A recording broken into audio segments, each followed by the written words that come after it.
Viewers, Mujib শতবর্ষ উপলক্ষে বঙ্গবন্ধু শেখ মুজিব কুইজের ৬ষ্ঠতম দিনের প্রশ্নের উত্তর নিয়ে আজকে আমাদের এই ভিডিও।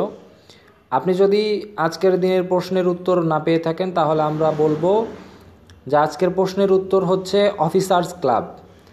আপনি হয়তো প্রশ্নটি ভালোভাবে পড়েছেন। শেখ মুজিবুর রহমান ভালো ফুটবল খেলতেন এবং সর্বশেষ যে প্রশ্নটি হচ্ছে শেখ মুজিবুরের বাবার টিমের নাম কি ছিল?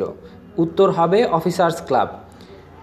প্রতিদিনের বঙ্গবন্ধু শেখ মুজিব কুইজের প্রতিদিনের প্রশ্নের উত্তর পেতে আমাদের ওয়েবসাইট ভিজিট করুন। আমরা আপনাদের সুবিধার্থে আমাদের ওয়েবসাইটের লিংক ডিসক্রিপশনে দিয়ে দিব। আমরা প্রতিদিন ঠিক রাত 12টায় প্রতিটি প্রশ্নের উত্তর আমাদের ওয়েবসাইটে আপলোড করি, তাই আর দেরি না করে আমাদের ওয়েবসাইট ভিজিট করুন। সাথে থাকার জন্য ধন্যবাদ এবং অবশ্যই আমাদের চ্যানেল এবং আমার ওয়েবসাইট লিঙ্কটি সবার সাথে শেয়ার করবেন।